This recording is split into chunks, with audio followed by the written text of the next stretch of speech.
اگلا سوال عبدل مالک بھائی ہیں حیدرآباد سندھ سے.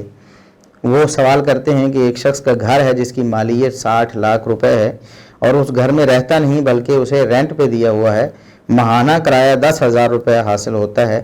اب زکوٰۃ گھر کی قیمت کے حساب سے نکالے گا یا کرائے کے حساب سے؟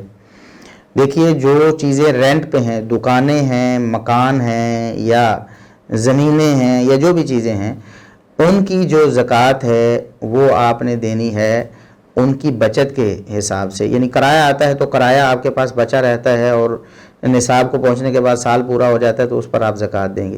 اسی طرح باقی دکانیں وغیرہ جو بھی رینٹ پہ چیزیں آپ نے دی ہوئی ہیں ان کی زکوٰۃ آپ نے دینی ہے ان کی بچت سے. کرایہ وغیرہ جو ان سے حاصل ہوگا اس سے آپ نے ان کی زکوٰۃ دینی ہے.